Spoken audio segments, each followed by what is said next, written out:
శ్రీమాత్రే నమః. మిత్రులందరికీ శుభోదయం. ఈరోజు శ్రీ క్రోధనామ సంవత్సర మాఘ బహుళ దశమి ఆదివారం. ఈరోజు దశమి ఉదయం 10:28 వరకు ఉంది. తదుపరి ఏకాదశి. ఈరోజు మూల నక్షత్రం మధ్యాహ్నం 3:49 వరకు ఉంది. తదుపరి పూర్వాషాఢ. ఈరోజు ఫిబ్రవరి 23, 2025 తేదీ ఆదివారం. ఈరోజు వజ్రం మధ్యాహ్నం 2:06 అయితే 3:48 వరకు ఉంది. మరలా వజ్రం రాత్రి 1:40 అయితే 3:21 వరకు కూడా వజ్రం ఇవ్వడం జరిగింది.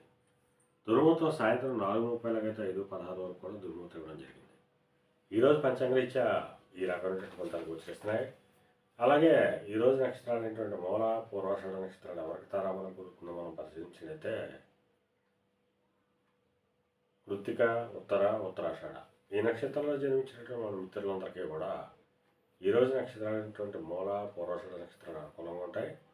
అందువల్ల ఇప్పుడు చెప్పుకున్నటువంటి నక్షత్ర జాతకులందరికీ ఈరోజు శుభకరంగా ఉండే అవకాశం ఉంది.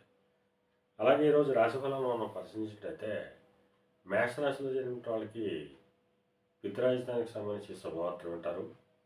పితృవర్గీయులతో ఉన్నటువంటి విభేదాలు తొలగిపడే అవకాశం ఉంటుంది. వృషభ రాశిలో జన్మించిన వాళ్ళకి అనారోగ్య సూచన ఉంది, ధనవ్యయం కలుగుతుంది. మిథున రాశిలో జన్మించిన వాళ్ళకి కలత్రపూర్వక ధనలాభం కలుగుతుంది. కర్కాటక రాశిలో జన్మించిన వాళ్ళకి శత్రుభయం కలుగుతుంది. సింహరాశిలో జన్మించిన వాళ్ళకి సంతానానికి సంబంధించి శుభవార్తలు వింటారు. వారికి సంబంధించి తీసుకునే నిర్ణయాలన్నీ కూడా సఫలమయ్యే అవకాశం ఉంటుంది. కన్యా రాశిలో జన్మించిన వాళ్ళకి ఆకస్మిక ప్రయాణాలు చేయాల్సిన అవసరం ఉంటుంది. తులారాశిలో జన్మించిన వాళ్ళకి పరాక్రమంతో ఆదాయ వనరులు ఏర్పడతాయి. వృశ్చిక రాశిలో జన్మించిన వాళ్ళకి ధనాదాయ వృద్ధి కలుగుతుంది. ధనుర్రాశిలో జన్మించిన వాళ్ళకి ఆరోగ్యం చేకూరుతుంది. మకర రాశిలో జన్మించిన వాళ్ళకి అనారోగ్య సూచన ఉంది. కుంభరాశిలో జన్మించిన వాళ్ళకి వ్యాపారాలు లాభసాటిగా సాగడంతో పాటు నూతన వ్యాపార భాగస్వామ్య పొందలు కలిసి వచ్చేటువంటి అవకాశం ఉంటుంది. మేన రాశిలో జన్మించిన వాళ్ళకి నిరుద్యోగులకు ఉద్యోగ అవకాశాలు వచ్చేటువంటి అవకాశం ఉంటుంది. ఈరోజు ద్వాదశ రాశి యొక్క ఫలితాలు ఈ రకంగా తెలియజేయడం జరిగింది.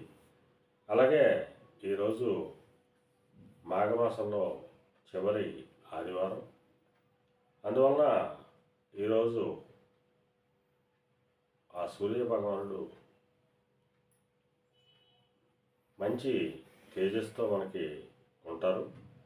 అందువలన మన మిత్రులందరూ కూడా ఆ సూర్య భగవానుడిని ఆరాధించి ఆరోగ్య ఐశ్వర్యాలు పొందాలని మనస్ఫూర్తిగా కోరుకుంటున్నాం. అలాగే ఈరోజు